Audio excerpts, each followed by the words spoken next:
Good afternoon and Happy New Year from Ketchikan in Alaska. It's 1:07 p.m. local time, and of course, being winter, the sun angle is very low, so that's why it seems like the sky is resembling a sunrise-sunset environment, even though it's still the middle of the day. I'm gonna try to do a couple of milk run flights here, so very short hops that are very typical in this part of the world, because the geography here makes it very difficult to travel by land. A lot of these parts of Alaska are actually islands. So we're gonna be doing a quick hop from here in Ketchikan over to Wrangell. So it's gonna be a very quick northwesterly track. We're gonna take off and land to the east. And I'm also going to use the terrain radar because there's also not just the fact that these places are cut off by being islands, so mainly these places rely on sea and air transportation, but also there's a lot of rugged terrain around many of these parts of Alaska, so that's an additional challenge, even if land routes were more feasible. So most of the pre-flight is already set up. It's gonna go over my final checks and we'll get out of here so we can experience a little bit of the milk run in Alaska. The actual milk run, for people not familiar with it, it starts in Seattle and ends in Anchorage, and it involves stops in all these small airports between Seattle and Anchorage. I'm using the 800 today, but they still mainly use the 700 for these routes. This 800 November 516 Alpha Sierra is equipped with short field performance. It also has the HGS installed in case the weather is bad. We have one of those nice clear afternoons or days in Alaska, which is pretty rare. It's mostly throughout the years. It's mostly cloudy, rainy, drizzly. So we'll get underway. Like I said, finishing up our pre-flight here. So oxygen is set at 100%. Navigation, transfer, and display switches are normal auto. Window heats on. Pressurization mode selector is set to auto.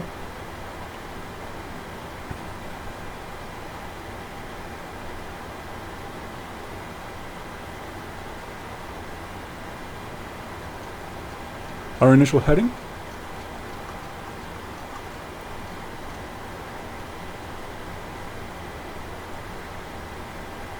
Will be 138, and the current altimeter is 30.08.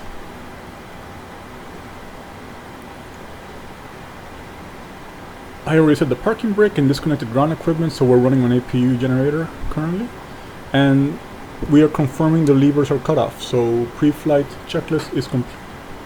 Moving on to before start, flight deck door close and locked. Get our fuel pumps on and confirm no fuel in center. Passenger signs are on. Windows are locked. And we're gonna go ahead and verify our speeds here. So on the MCP, B2 is set to 142, heading 138, and our final cruise will be 14,000 due to the short distance and short duration.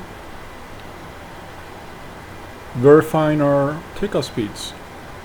We calculated optimal takeoff here, which has us derated on flaps 1 and rotating at 148. So the tablet gave us 147, 148, 152.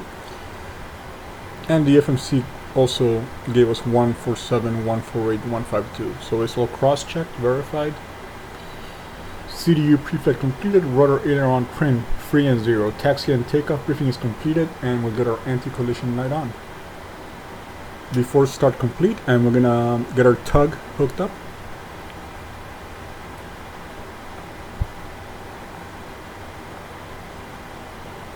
Cockpit to ground. Go ahead. We've been cleared for pushback and start, tail straight out. Roger that. Ready for push straight back.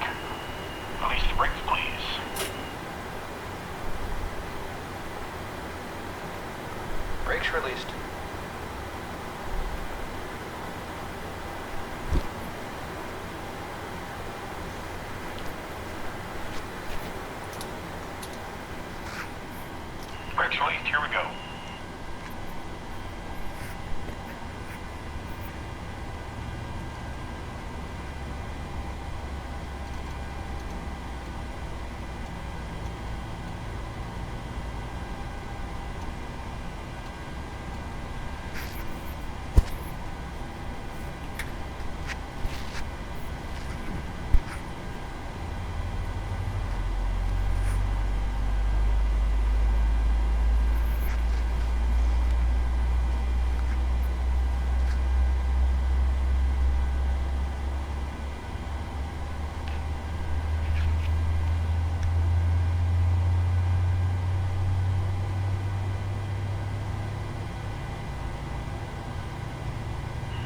Pushback complete. Parking brake, please. Brake set.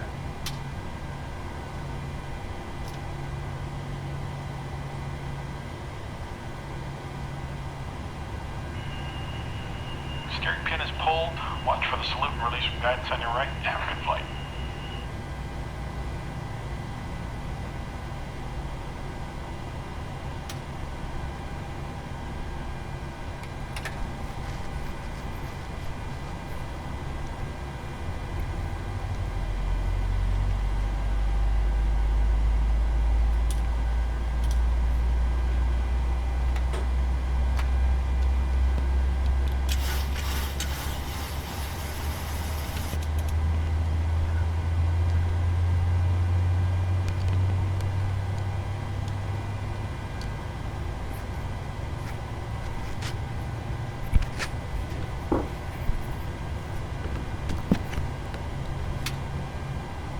Before taxi, generators on.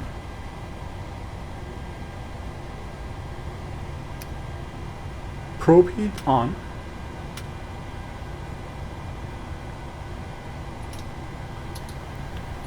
Isolation valve auto. Anti-ice off. Start switches continuous. Auto brake RTL. Levers idle detent. Flight controls checked. Ground equipment clear. Before taxi complete. Before takeoff flaps 1. Trim 5.17 units. Before takeoff complete.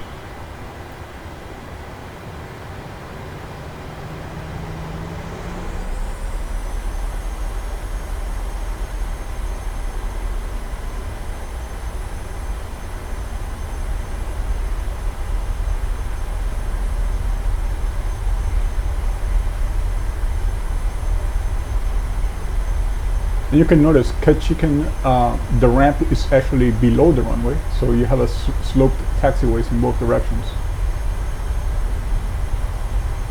And since Flight Sim has a friction model, it's a lot more realistic too. Prior to Flight Sim 2020, there was no friction model, so those properties were actually ignored by the aircraft before this version of the simulator.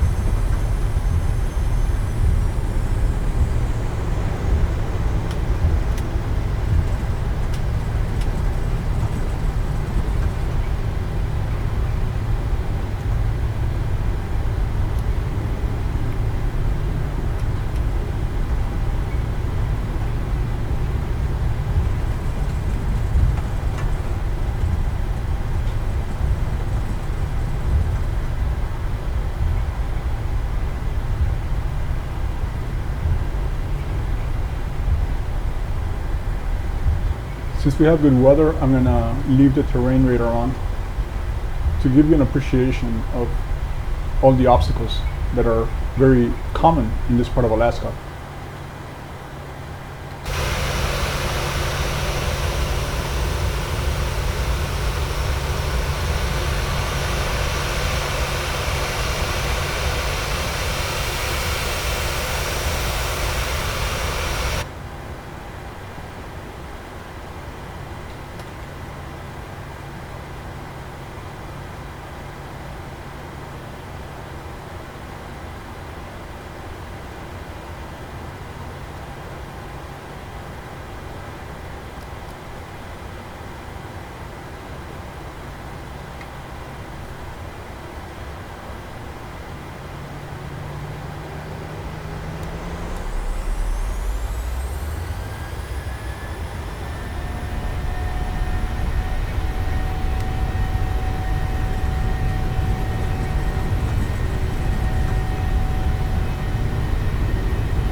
check.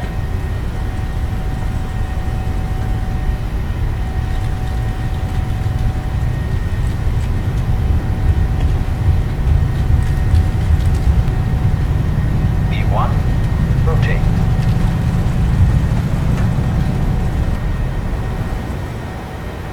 Positive rate of climb. Gear up.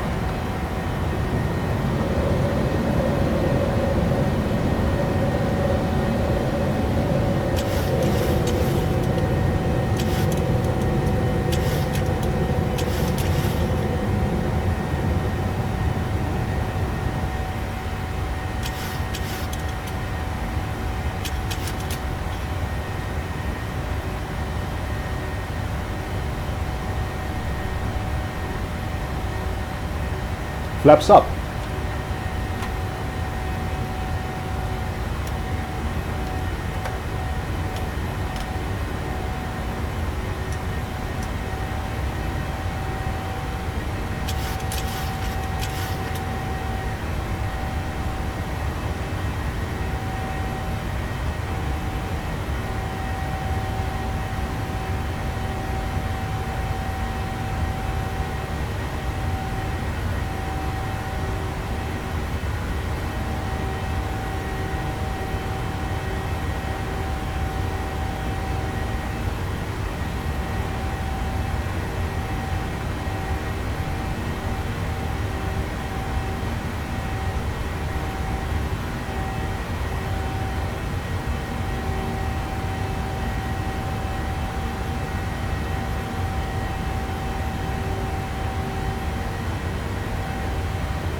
After takeoff, bleeds on, packs auto.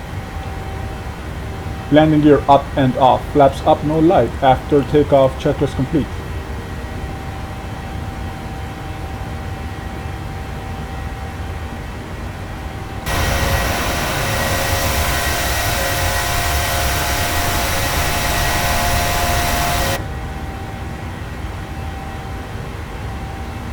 VNAV, LNAV, Command A.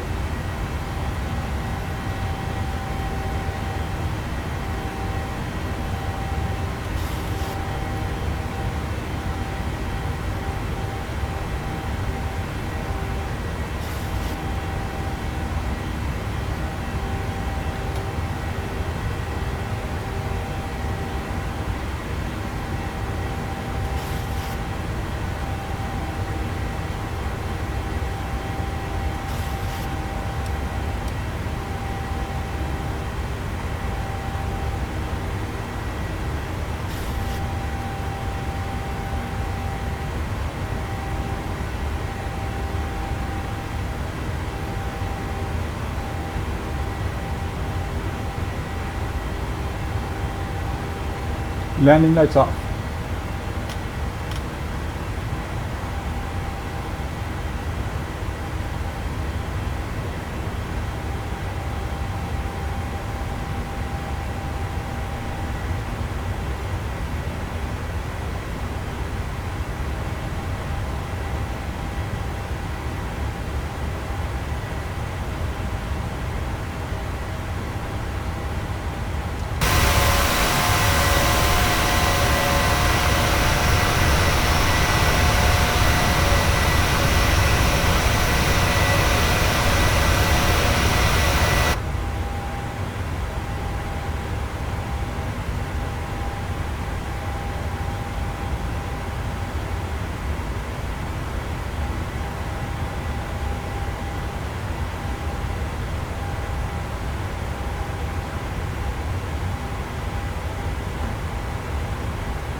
So once again, here's our flight path. You notice we took off to the east and made a quick U-turn. And now we're heading northwest, about to level off at 14,000.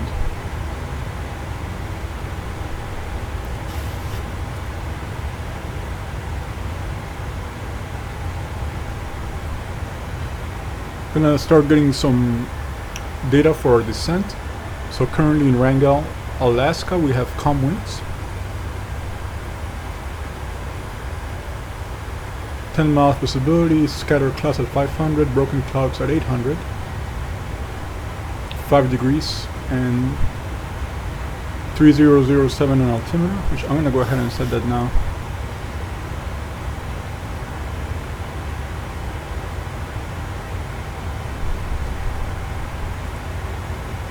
We have the landing altitude of 96 feet.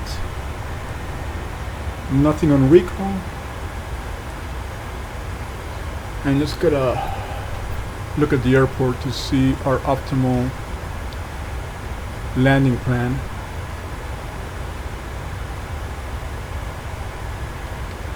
So we're dealing with a 6,000 foot runway. Dry.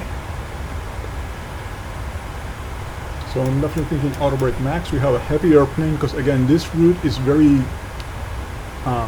not just passenger but also freight intensive, so we have full freight on the aircraft.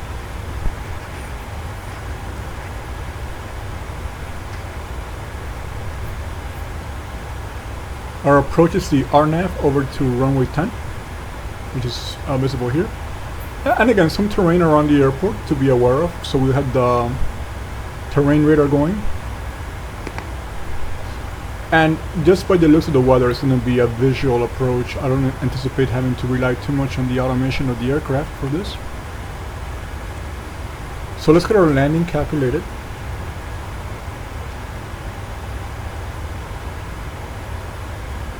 So runway 10 at Wrangell. Our current details, we're going to go flaps 40. Max auto brake.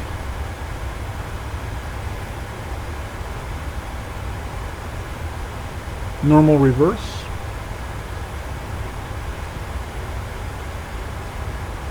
Hacks on. Add 5 knots to VREF. Current weather. And we'll calculate. So we're looking at 40 degrees of flap and 146 knots for final.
10,000 feet, landing lights on.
So right now we're anticipating about 27 minutes of total flight time from wheels up to touchdown.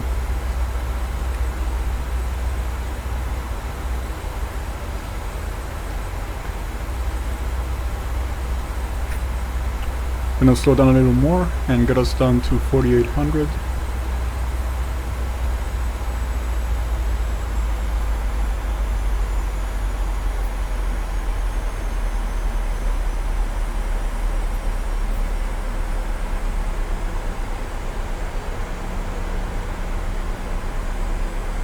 Another common aircraft that Alaska used on the milk run was the Combi, the 737-400. So the forward section would be freight, cargo, and rear section would be passengers. They converted their oldest Dash 700s to an all-freighter configuration, and they use passenger 700s and these 800s for this milk run services, like I mentioned earlier. But the freighters will also conduct milk runs. It's really about getting supplies and essentials to these islands quickly and efficiently, since there are little to no road connections.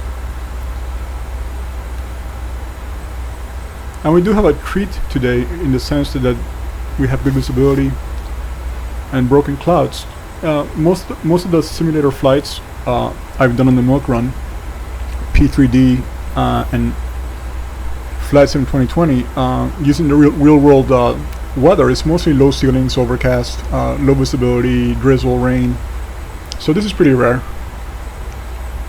That's not to say the former is not fun. It's actually more challenging, so you have to really rely more on your instruments, but can also do a little bit of hand flying at the same time. These are RNAV approaches, VOR approaches, so ILS is not as common.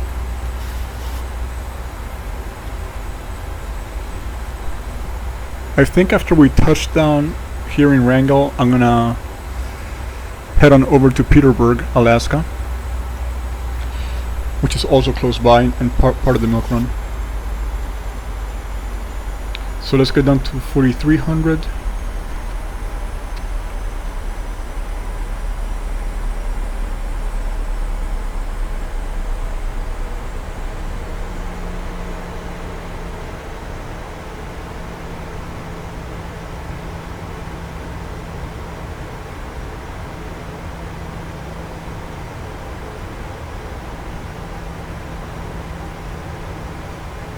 And we'll do flaps 1.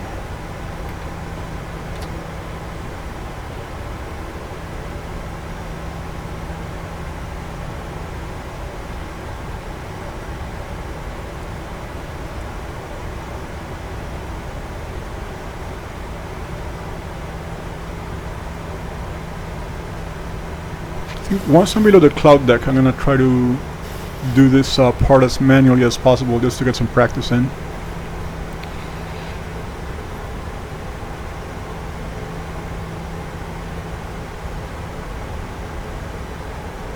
Let me slow down just a little bit more. We'll go a little bit of flight detent here.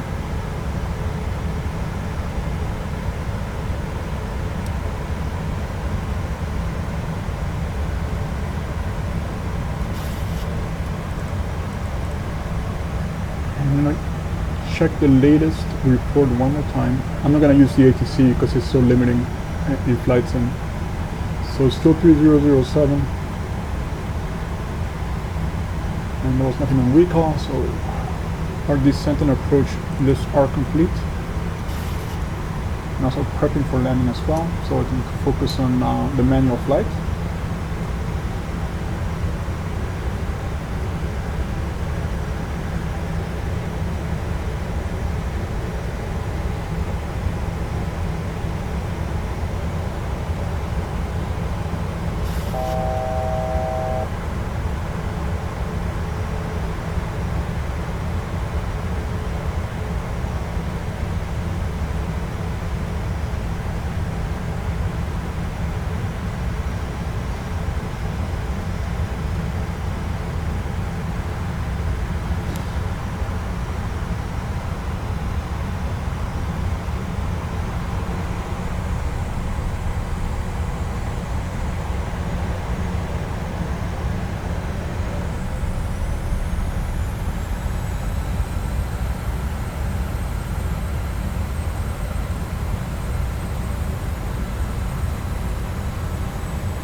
I have the airfield in sight, so I'm going to go ahead, manual flight. And also going to go with manual throttles. That's something I haven't been practicing lately. I've been relying way too much on auto throttle.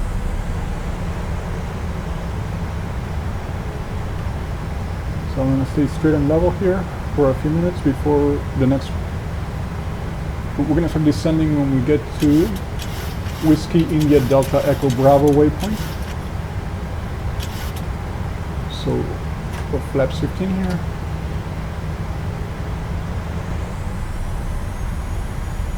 Gear down.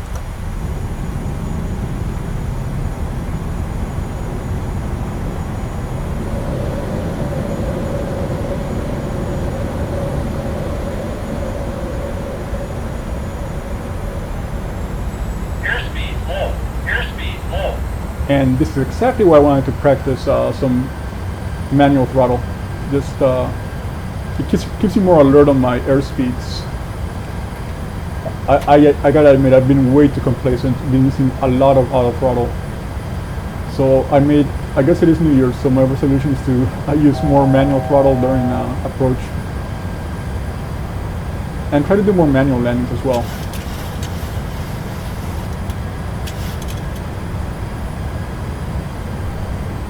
So flaps 15.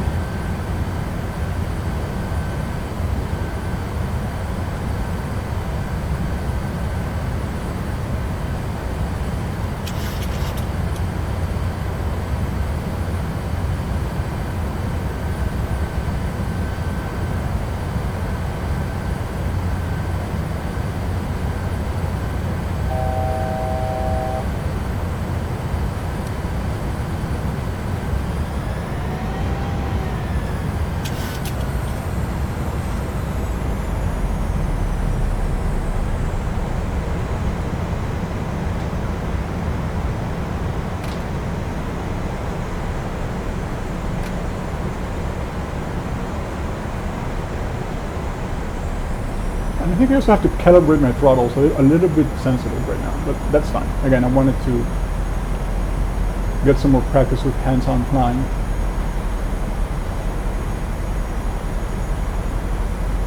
So I'm going to go ahead and turn the landing lights retractables on as well. This is going to leave us with levers, switches continuous, speed brake armed, landing gear down, so it's waiting for flaps 40.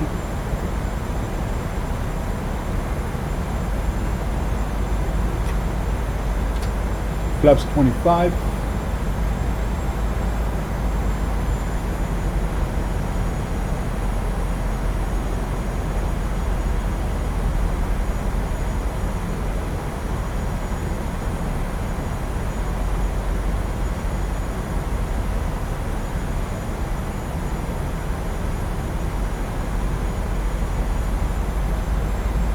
I haven't gotten to experience Alaska flying in real life.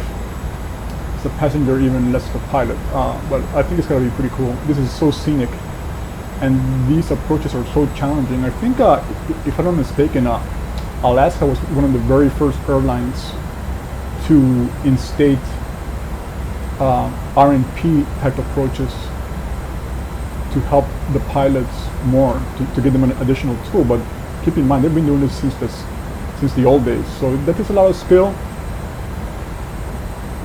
And I think that's what makes flying fun too, rather than an over-reliance on automation.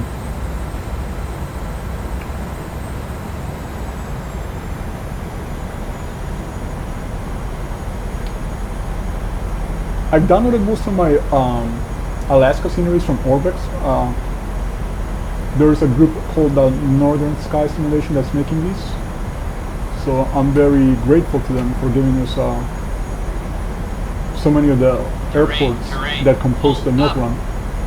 Terrain, pull up.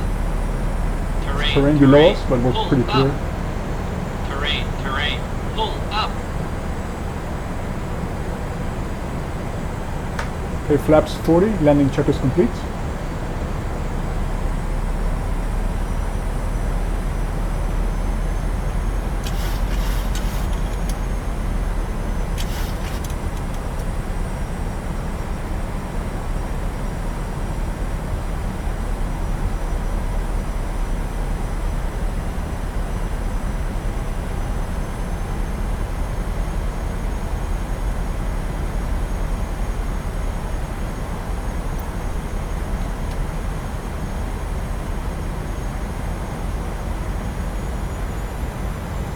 500.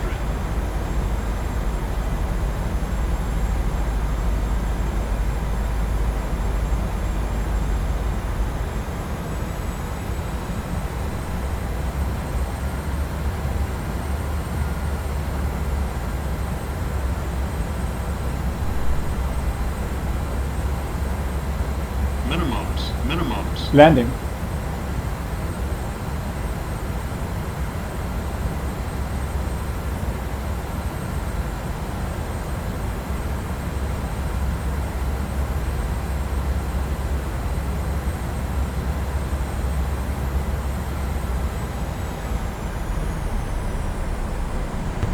Speed brake up.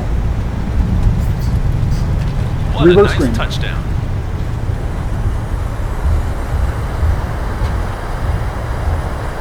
Manual braking.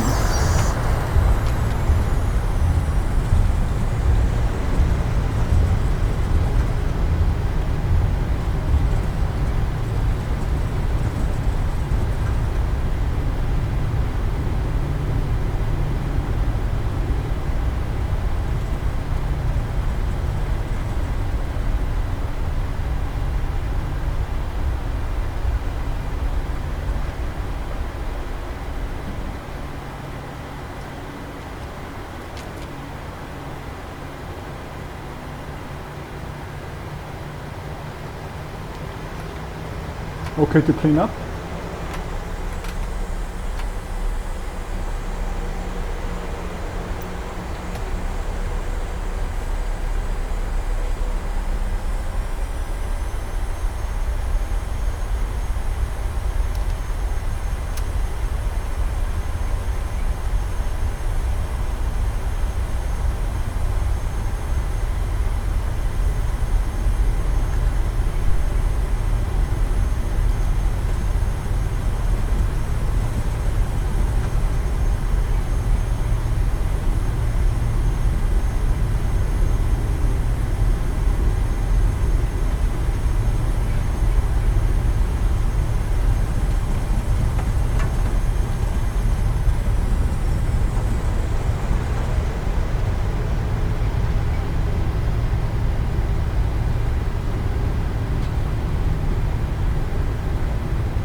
Get our lights off.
Okay, we got some stairs connected and also our cargo services.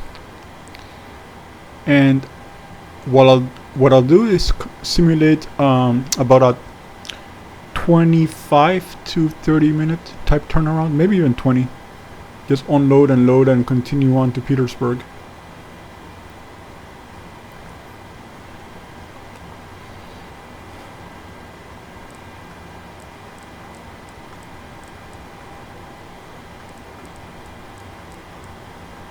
Okay, so I'll go ahead and pause here and resume the video once we are almost ready to go.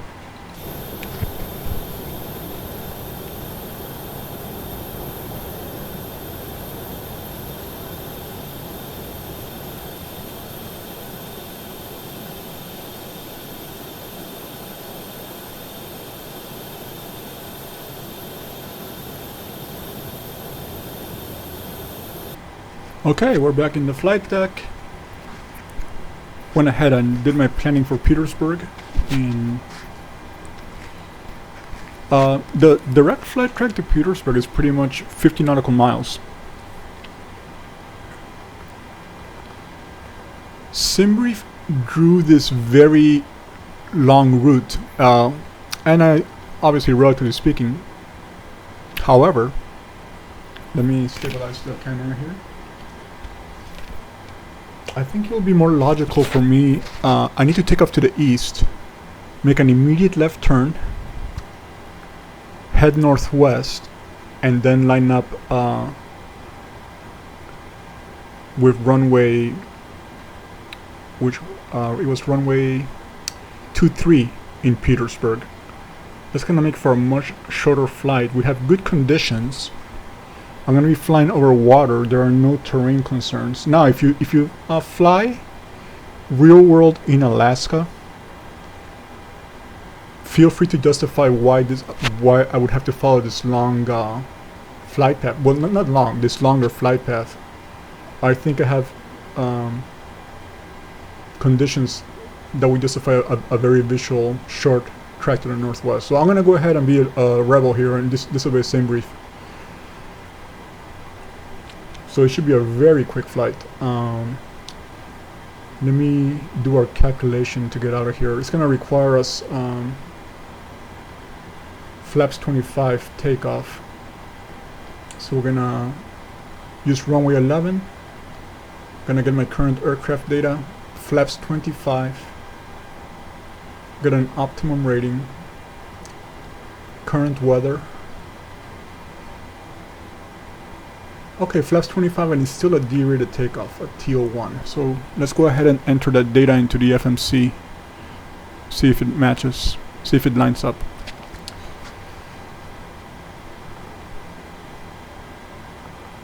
Okay, so assumed air temperature of 25. D-rated TO1. Flaps 25.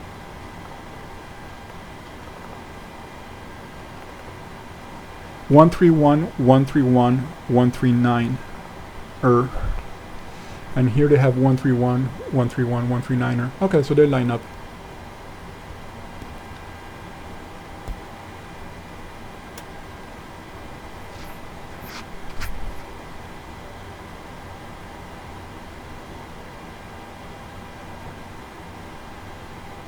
Okay, so let's get going.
Okay, I'm looking at the approach chart right now, but yeah, I'm not seeing any options to come in from the south.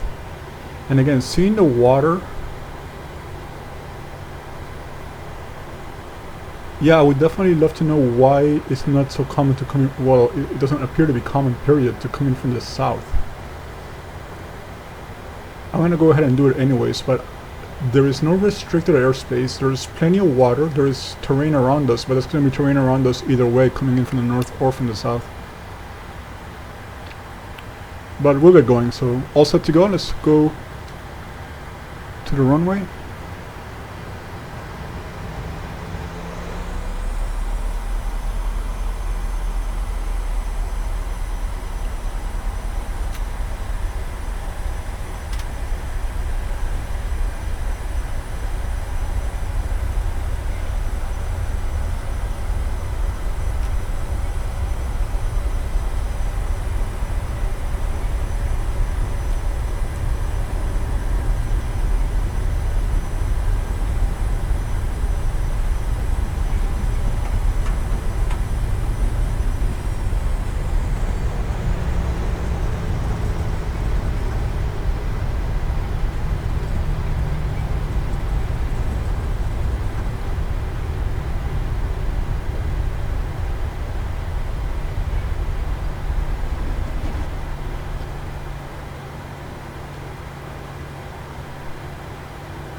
Okay, our timer is on, and let's get going.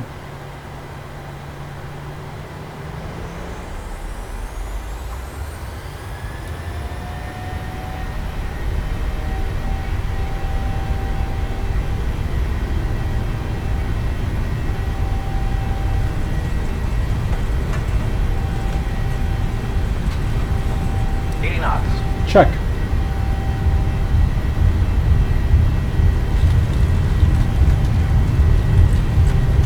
V1, rotate. Positive rate of climb. Gear up.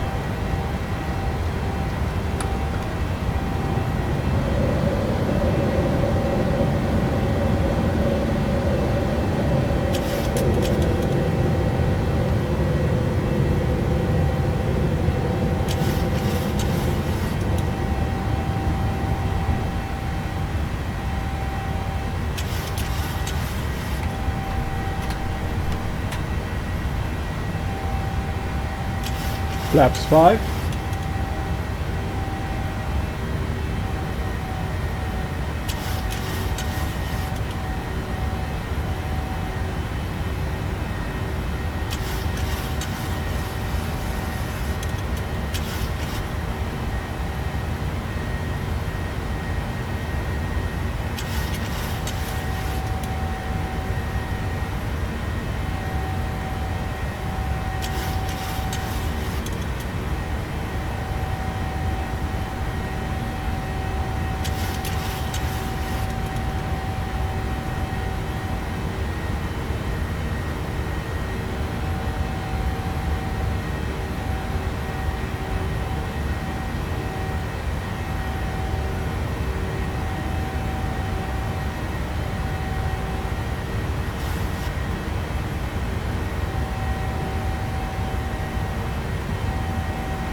Flaps up.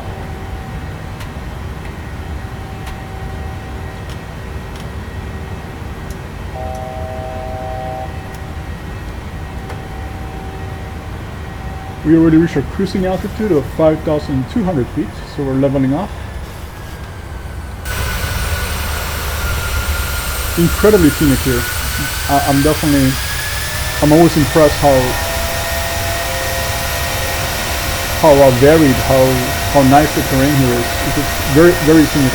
I can see why a lot of people like to do some cruises over to Alaska and really take their time seeing all this beauty.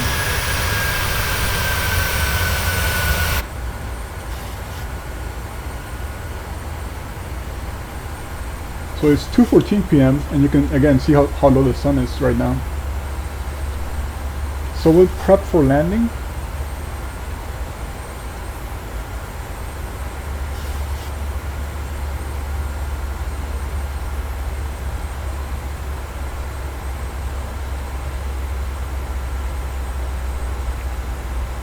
Runway 23.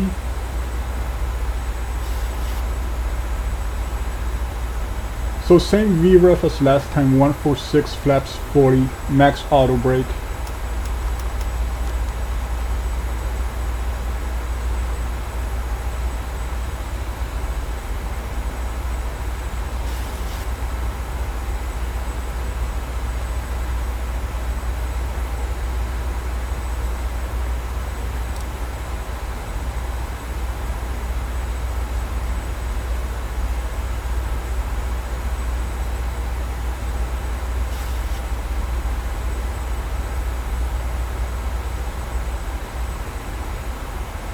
So let me go to 4100 here.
Flaps 1.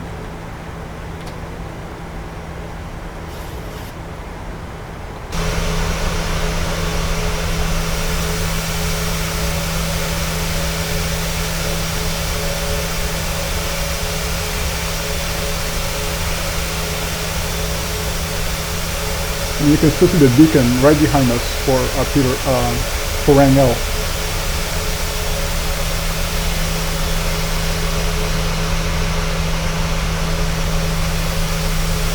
It's a very nice reproduction of Alaska.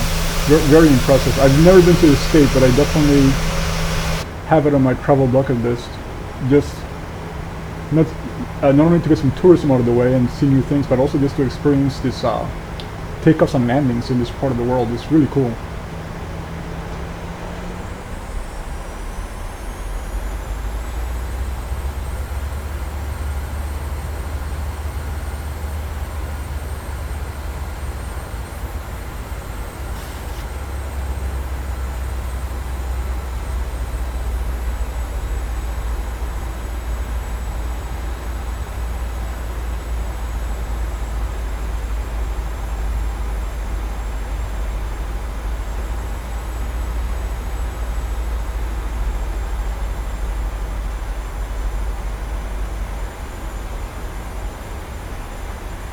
Oh, one way I could find out about the actual flight path or the common flight path is just to retrace it on Flight Radar 24.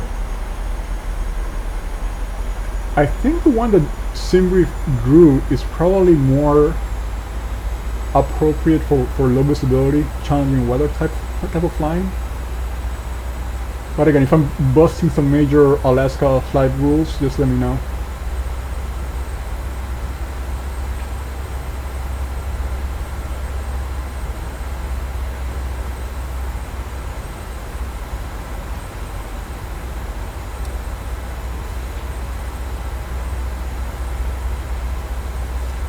let's get our runway heading. Oh, with the approach procedure, the runway heading is 171, which implies a last minute turn. So again, I'm gonna look for any kind of obstacles along the way, because the impression I'm getting is mostly water here. So that's why I'm a bit confused about the flight path being so stringent. So we'll go ahead and set 171 here.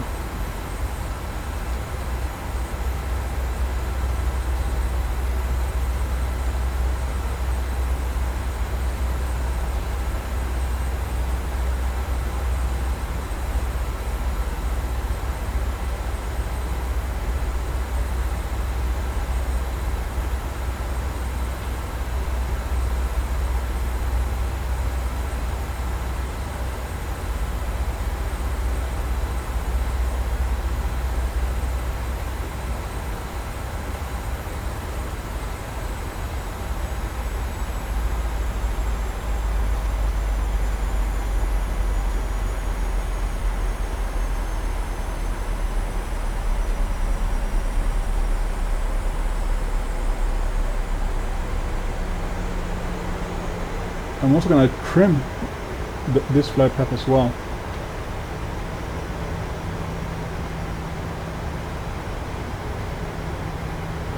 So flaps 5.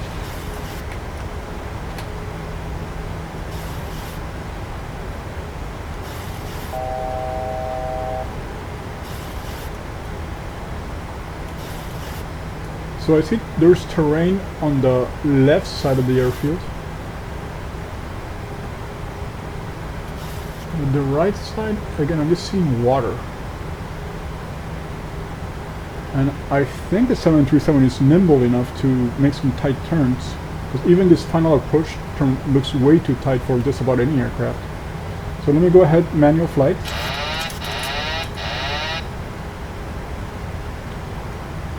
Gear down.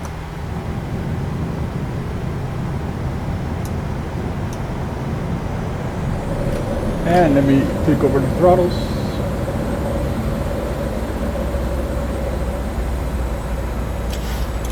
Alright. Sun's gonna be in our face, but it's pretty low. Shouldn't be too bad.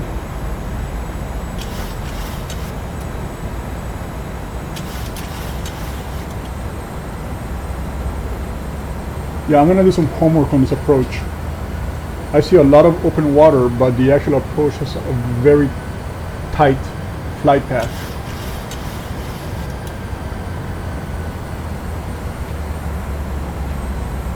So now just waiting for flaps 40 for final.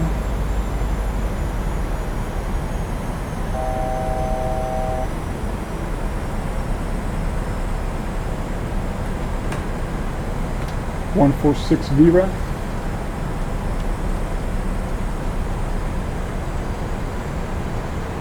I'm going to put it on my MCP so I don't forget. And I also have it confirmed here. Alright, let's see where the airfield is.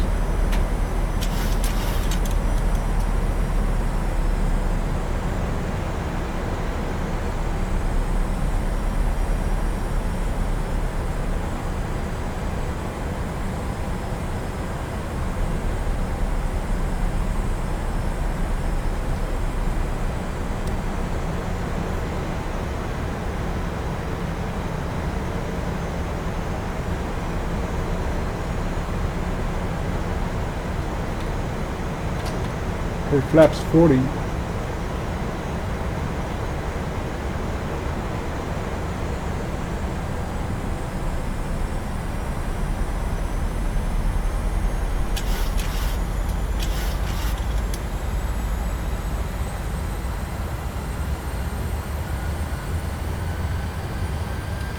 Okay, runway in sight.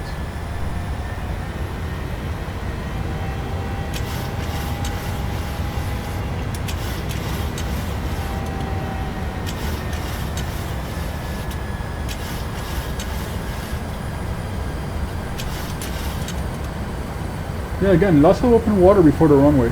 Not sure why we need to have such a tight approach.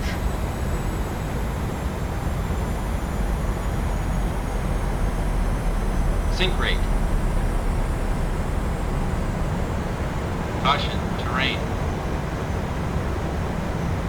Caution, terrain.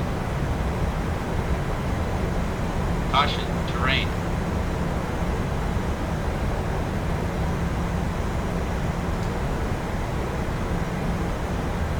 Sink rate. Sink rate.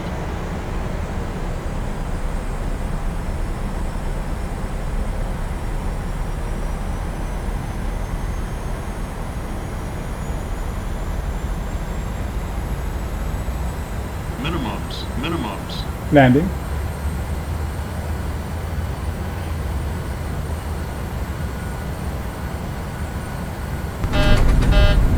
Speed breakup.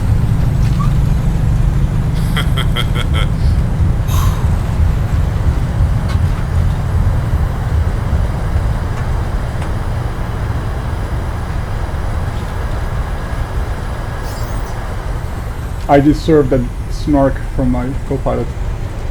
Wasn't the cleanest landing, sorry about that. I'm just so baffled by the approach procedure.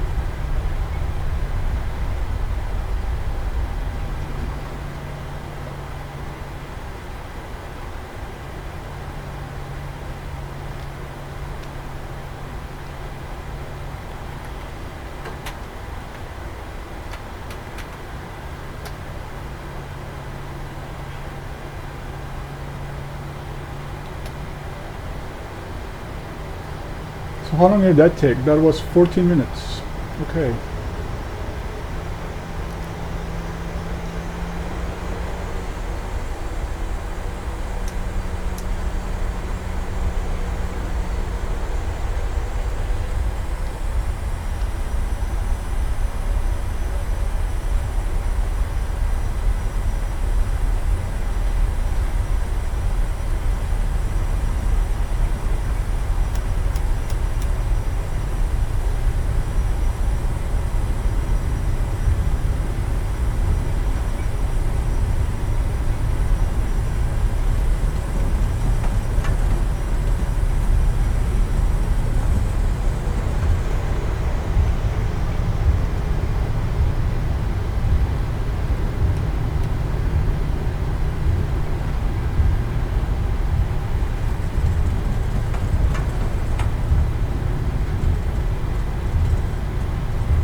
So this looks just like Wrangell as far as having one 737 size spot. And you see a Marshall over there too. And there's also some spillover from the radar image. You can see a 737 there. I think this is a direct X12 bug. So we're gonna go ahead and park here. Yeah, no, see now it went away. So now you can see the whole parking spot.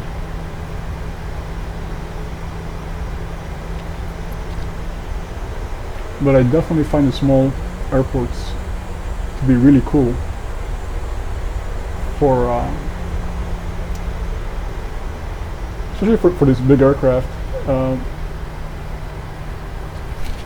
You get to take advantage of the short field performance, do more hand flying than you would on regular ILS type big hub straight in approach, or in other words, minimal turning approach. So as you can tell by my sloppy landing, I do want to get more practice with these short routes.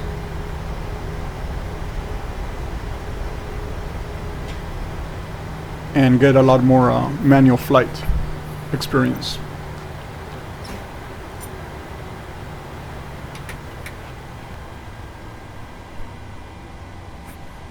And I forgot to turn the APU on, so I'm gonna connect the ground power.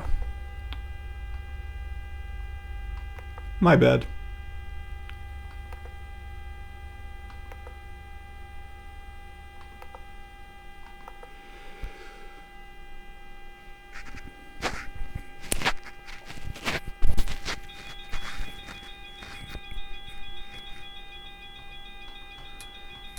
Okay, so ground power on.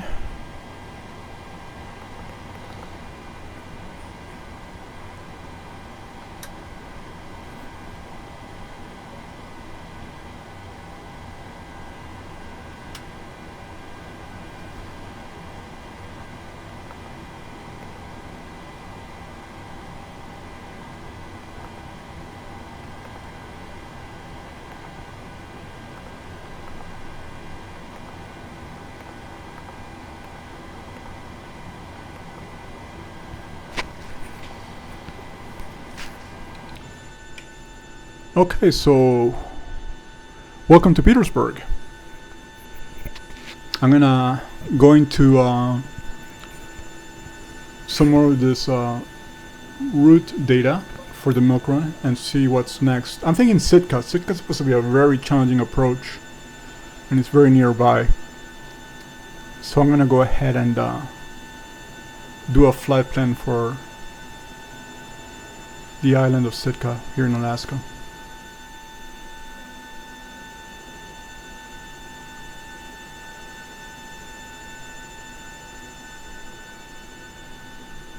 Okay, so I'll be back and we'll head on over to Sitka. See you then. Okay, back in Petersburg, getting ready to head over to Sitka.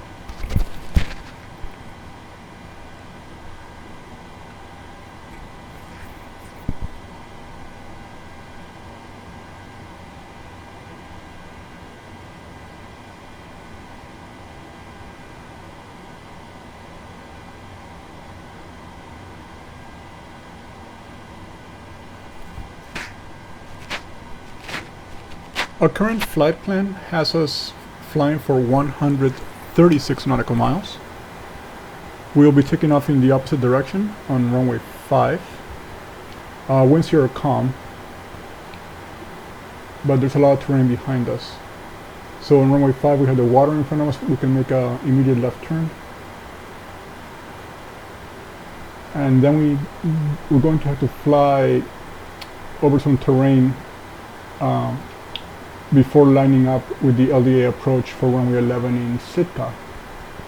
Our maximum altitude will be 14,000 feet. So it'll be another very quick flight.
Once we depart, I should be able to trim a little bit of distance in the flight plan. Just stay on the water. Yeah, we should be okay for that. And let's do a takeoff check here. So, just gonna verify this one more time.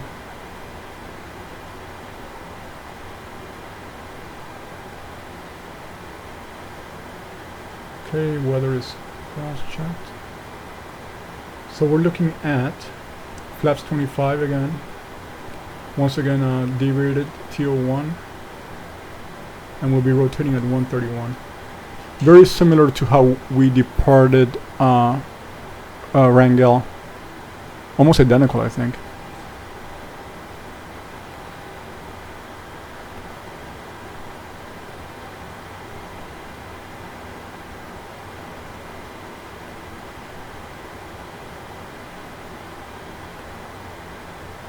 Just gonna request our performance data one more time. Just to double check everything lines up.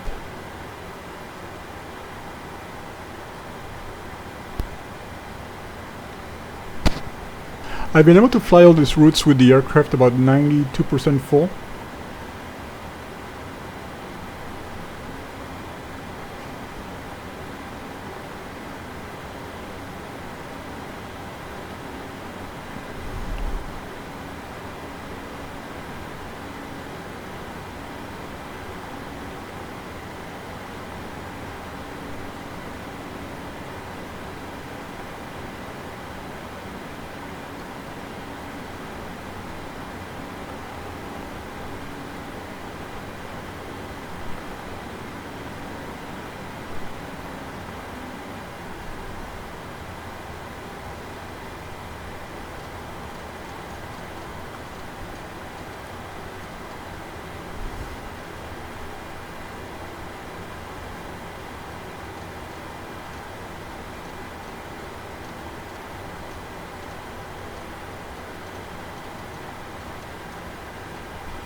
gonna check the terrain one more time. We have calm winds,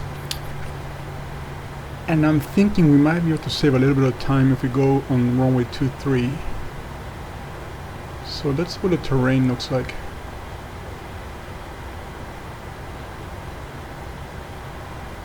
We can climb pretty fast and avoid any mountain type turbulence. Yeah, we should be okay for runway 23. Let me go ahead and switch.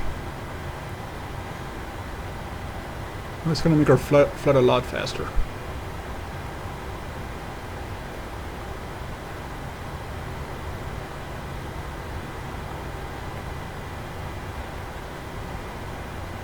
It's gonna ask me to do takeoff speeds one more time, but the distance has not changed.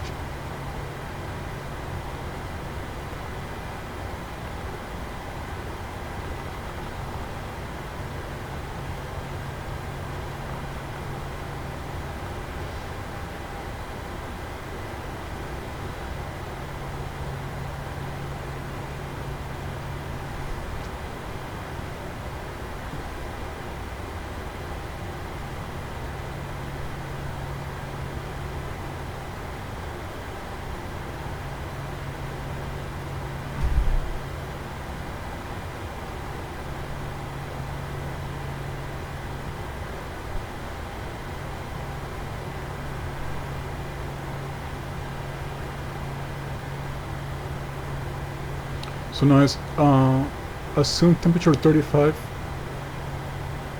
normal takeoff of 26K, and still flaps 25.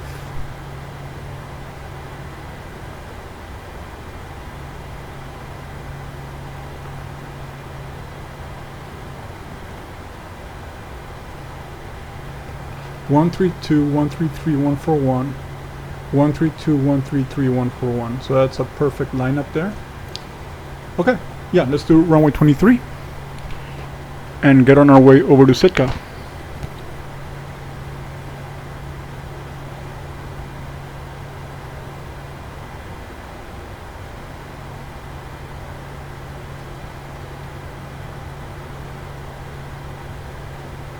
I have a cabin temperature warning. It's 4 degrees outside. We should be okay. Hex are normal. Alright, let's get going.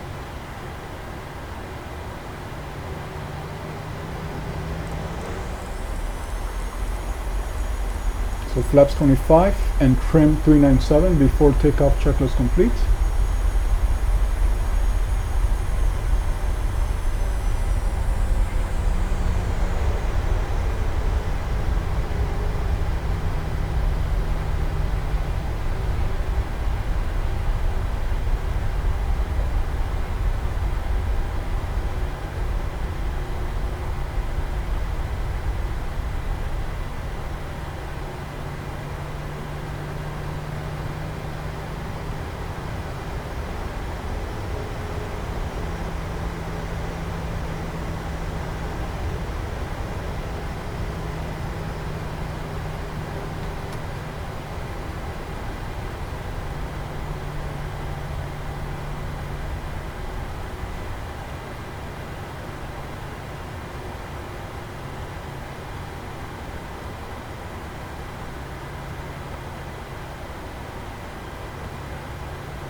Okay, here we go.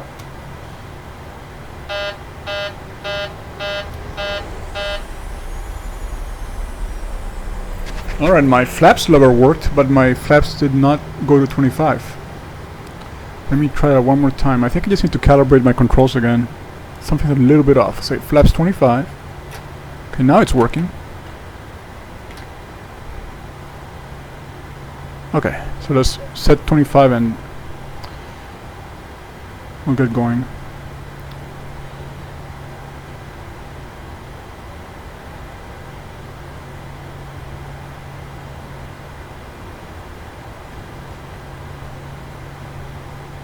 I'm gonna unplug my throttle quadrant and plug it back in. Something is a little bit off. It's not being very responsive or missing my commands.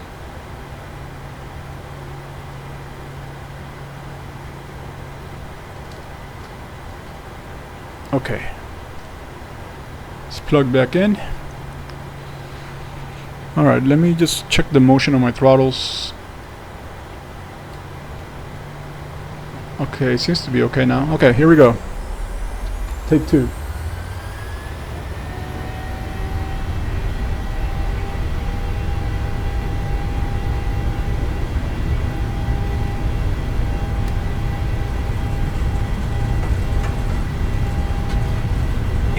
Check.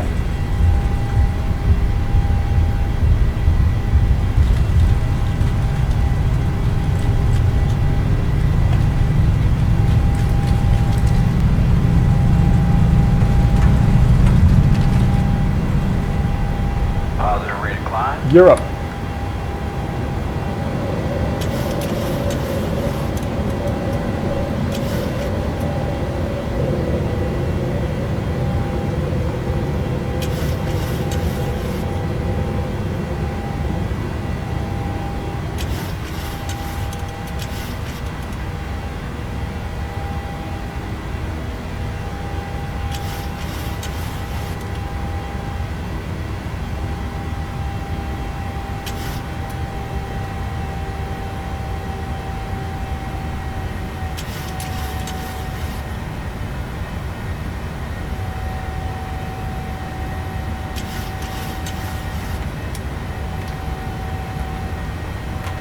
Flaps 5.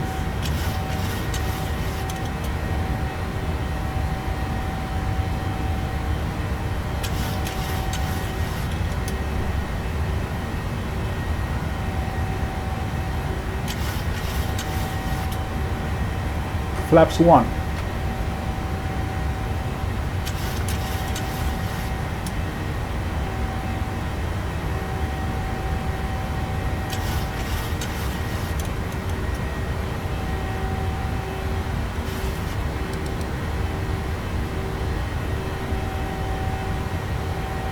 Flaps up.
Engine bleeds on, packs auto. Gear up and off. Flaps up, no lights. After takeoff complete.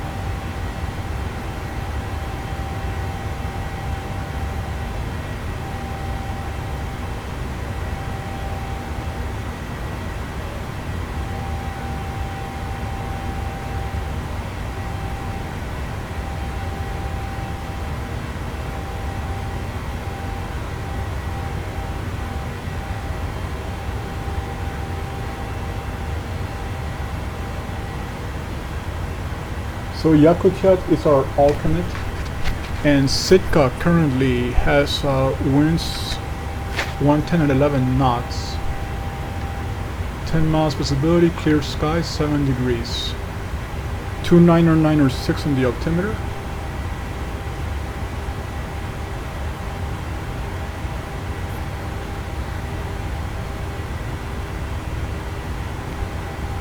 Okay,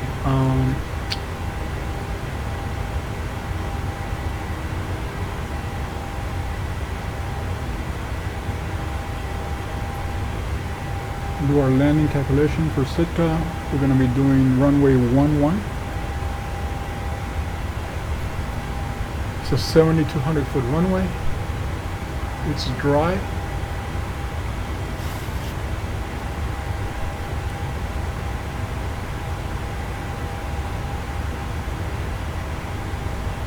Shoot it to the flaps 30.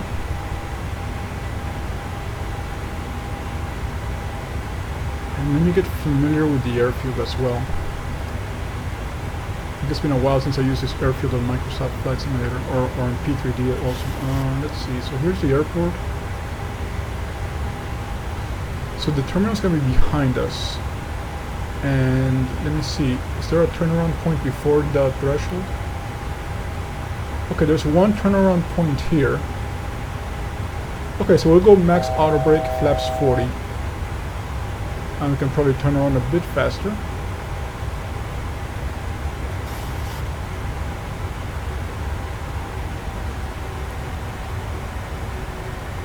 And here's the LDA I was talking about. Hotel Echo X-Ray Alpha Bravo is going to be our transition point. And when we get to Juliet Echo Tango Uniform Tango, it's going to be straight in to the runway. And again, we have very good conditions, visibility wise. I think I did this approach maybe earlier in the year in a very overcast day. Trying to remember. Okay, I'm going to go ahead and take us down to, let me see where our first altitude is. Well, 3,600, so let's do that. Go to 3,600.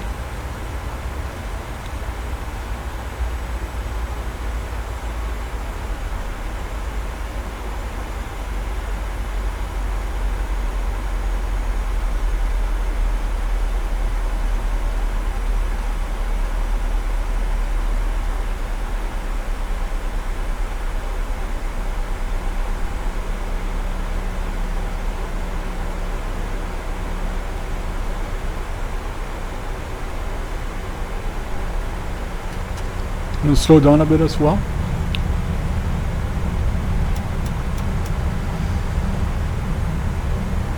Okay, so getting back to our calculation here. It should be, let's see. One thing about the tablet, I wanted to remember where I left off. So if I'm on landing and I switch to the map view momentarily and go back to landing, it takes me to takeoff automatically. So maybe one of the, I guess, wish list items for the future updates is for this calculation tool to remember where I left off. So just like we had for our two previous airports, our VREF will be 146. We've maintained pretty much the same weight. Again, I'm focusing on the fact that these parts of Alaska are dependent on supplies, so I'm keeping my freight very full. So that's why the aircraft load has been about 92% for all these flights.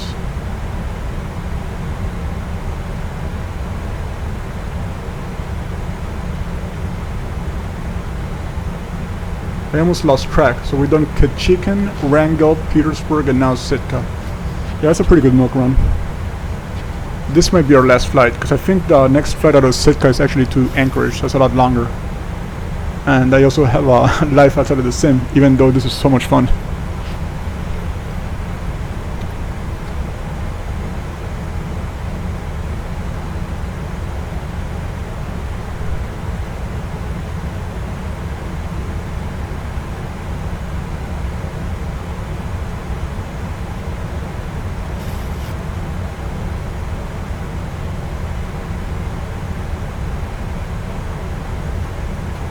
Okay, so we have our landing altitude all set.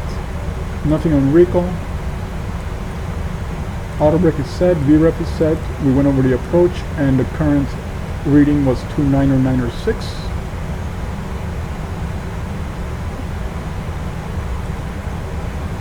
So I'm going to keep an eye on this descent in the terrain.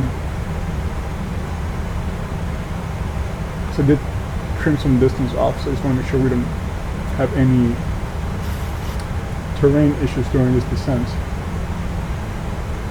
We need to be at 3,640 miles, so I think we can just level off at 5.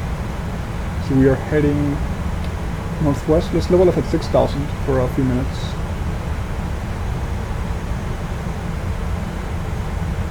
And then continue our descent. I'm going to go ahead and close the auto brake. The speed brake, I mean.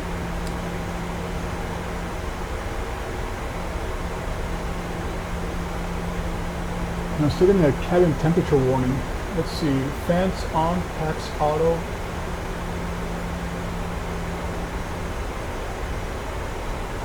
We have, let's see, oh, a 70-degree cabin temperature. That is a strange warning. Unless I'm missing something very obvious and not seeing it.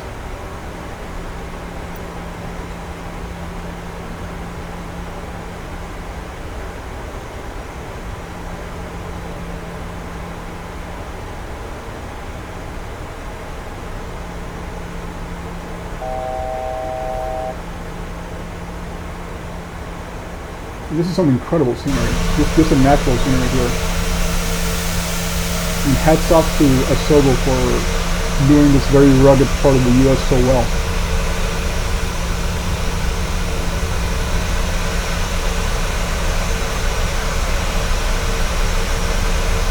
And I think I also downloaded a mesh product from Orbex just to make it even more realistic.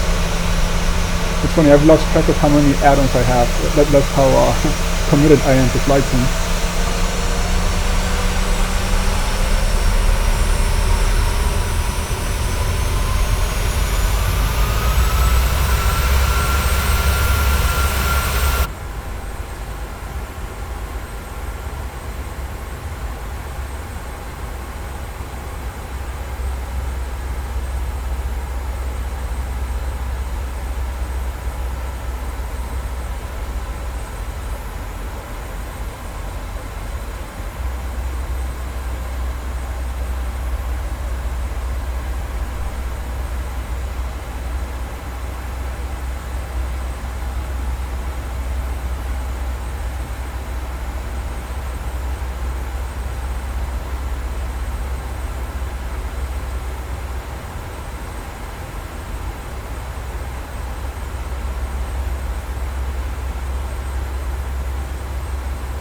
I'm going to open up my approach just a little bit so we don't have to make so many tight turns.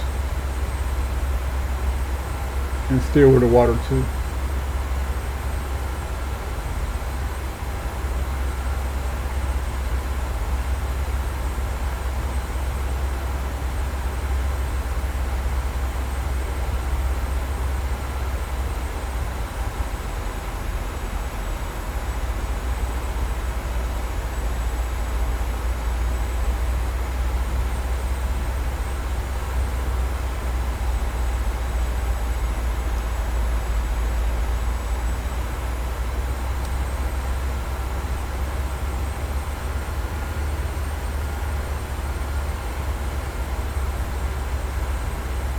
Well, you can see why so many of these airports, or so many of these small cities, need air transportation or sea transportation. There is really no way to connect into the mainland by a road. You'd have to build a lot of bridges, and you'd have to build a lot of roads around all this mountainous terrain in Alaska. But it is stunning. It is amazing. And the fact that people have been doing these flights for so long, Alaska Airlines being a big pioneer, before the 737s they were doing this with 727s, it's really cool.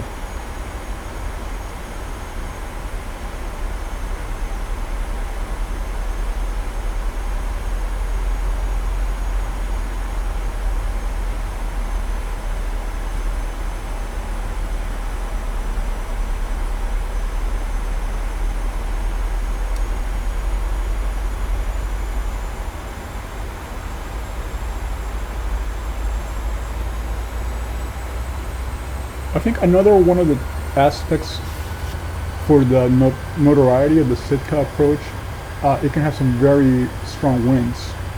Not today, obviously, with the weather forecast today, but just from recalling reading about it, that's another big challenge. So we're gonna have a pretty nice visual approach today, very straightforward. But yeah, when you get some of the challenging Alaska weather, it's gonna be something that really requires some great piloting skills to get us to the ground safely.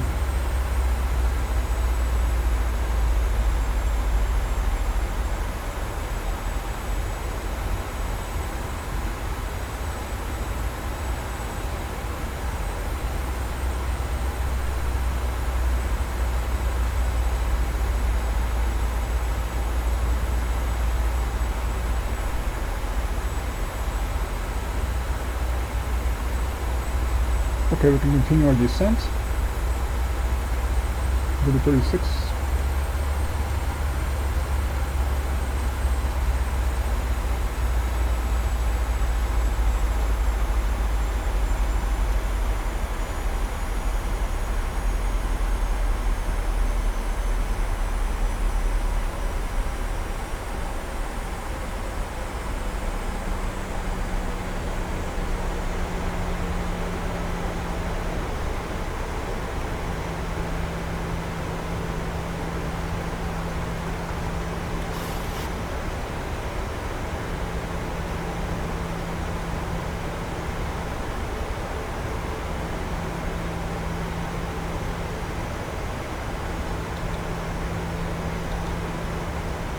Okay, let me also fly this on my own. So the airport's gonna be, should be right behind this terrain here.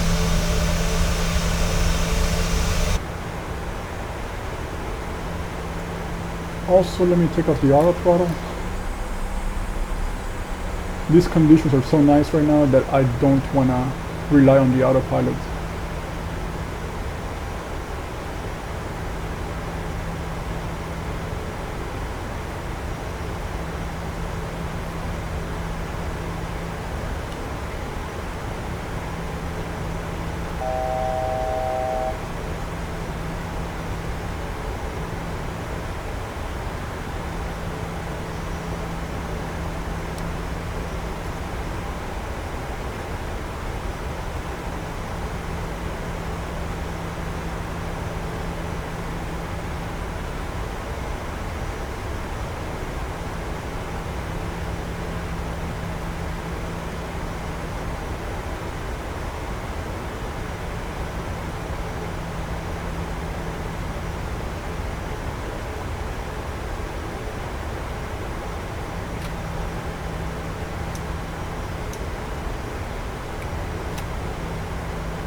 Flaps 1.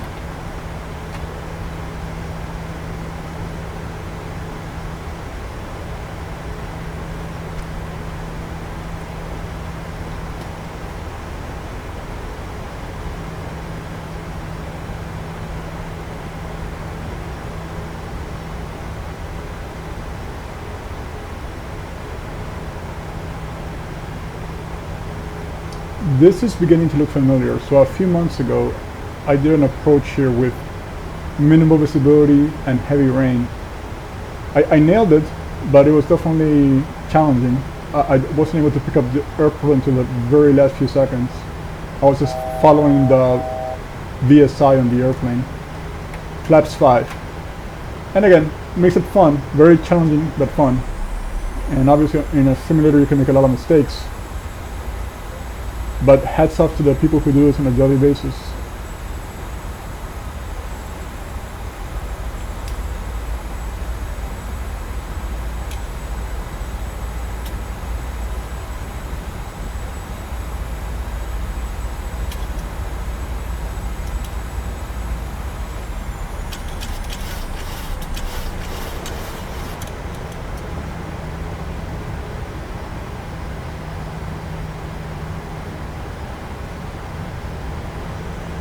Gear down. Flaps 10.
Flaps 30.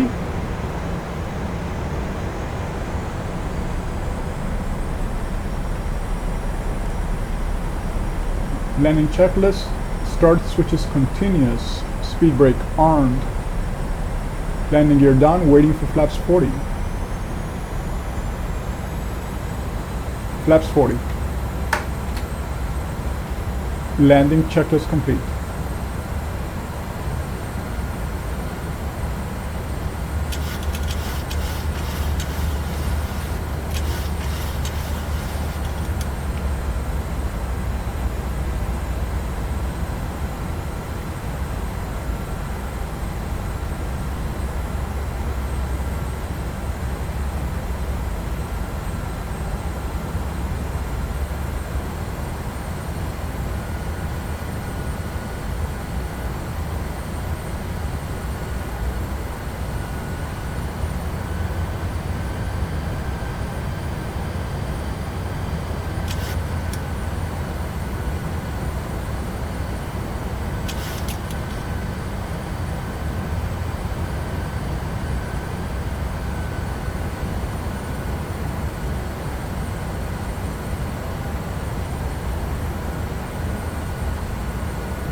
Landing. Minimums.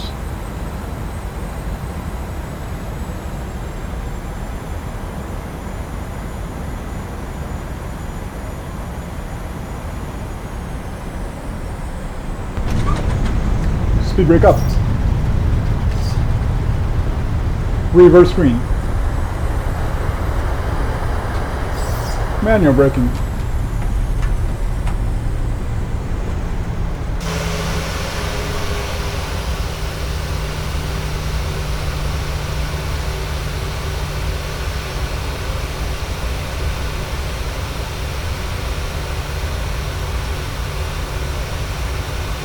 Okay, I see the turnaround point that I was referring to in the map. It's right here. Okay, so we'll turn around and head to the terminal.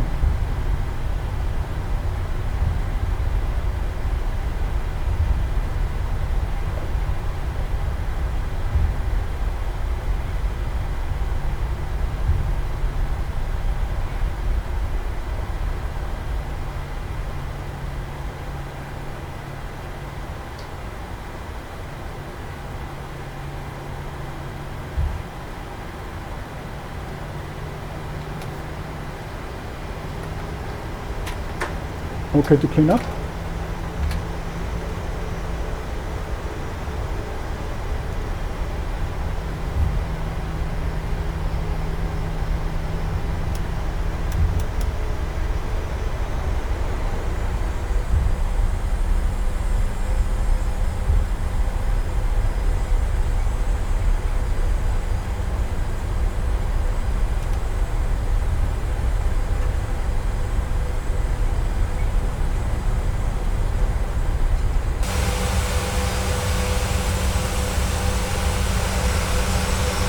Again, this is some very beautiful terrain, details and everything.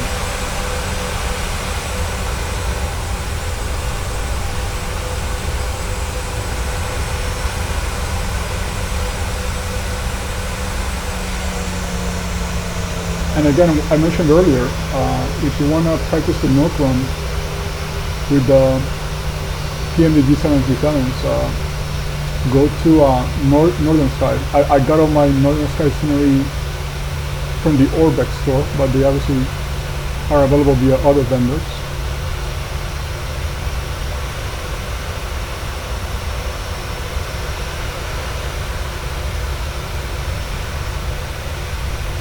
But what I really like about the milk run is just the flights are so short, so if you don't have a lot of time to fly, you can do these very short flights, and they also help you practice more of the manual flying, challenging terrain conditions, challenging weather most of the year. And if you have a lot of time like I had today, you can do multiple segments of the milk run. So Sitka has a cargo space and a passenger space, and you can tell they're designed for the 737 because Alaska flies both freighter and passenger versions, and like I said earlier, also used to fly the combi version. I should have turned my lights off earlier, but that's fine. Let's just line up here. There's no marshaller today.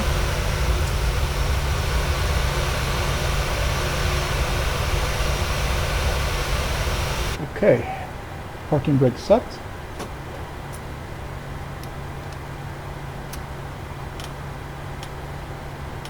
I'll turn one engine off while I shut everything else down. Wait for the APU to go online. Landing lights off. Taxi off. Window heat off. Probes off. Hydraulics off.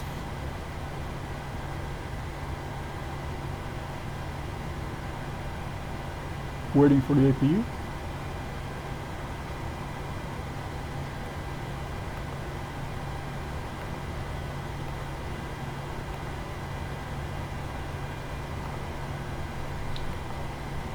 Let me see if the jetway here is working. There is no way to call the jetway. Okay. It's a limitation from the ATC side. So I cannot contact ground to operate the jetway. Okay, APU online.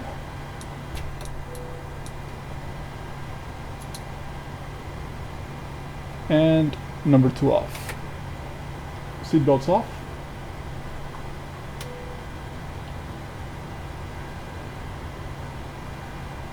Shocks are set. Parking brake off.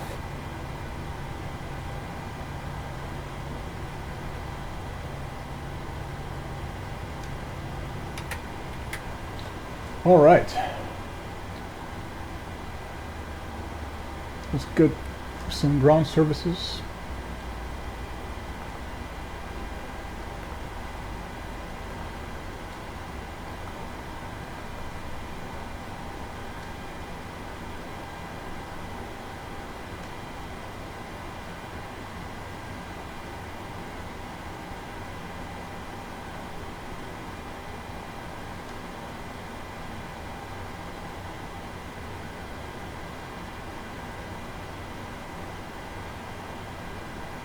And we'll get our stairs.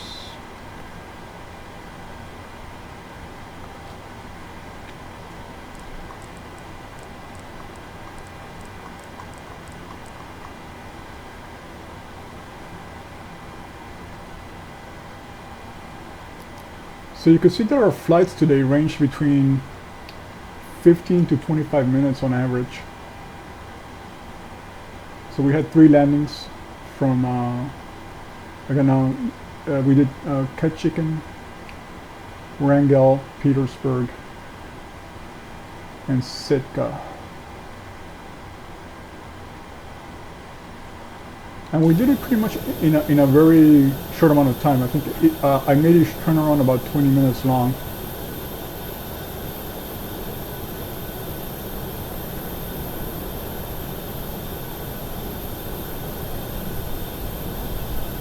Yeah, again, hats off to Northern Sky. Look at the details here. Very good details. City, airport, some of the effects, the details.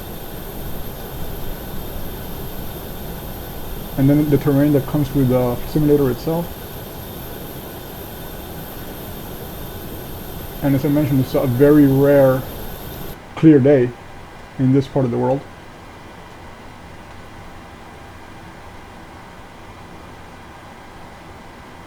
So before I sign off, I have a little bit of time. Just let me see what kind of flights are out of Sitka right now. I'm gonna just call it a day, but I just want to double check. If I'm not mistaken, there should be only an Anchorage flight for the rest of the day. Let's see. I'm going to Flight Radar 24 right now to see what kind of flights. Okay, there's a flight to Juneau later this evening, and earlier there was one to Ketchikan. Okay, I'll call it off here. I made some mistakes, but I really enjoyed this. Got to do a lot of manual flights, a lot of using my regular eyeballs to figure out where I am, and just use the terrain radar, the VSI, as an additional reference. But I really enjoyed when there's this kind of opportunities to put piloting skills to the test. And it's always good practice. Again, I'm a little rusty in some parts. Like I decided to go with manual throttle today, but sometimes I would forget that I was a manual throttle, so I had to keep my hand on the throttle and remember that, because I've been used to using auto throttle most of the time. But I highly recommend these milk runs. Again, if you want to do a very quick flight and see different approaches, different terrain types, Alaska's a pretty good place to do it. So again, Happy New Year to everybody. I think most of us PMDG nerds are looking forward to the 777. In the meantime, we're going to continue to enjoy the incredible versatility that the 737 offers. Okay, have a great year everybody. See you very soon. Bye.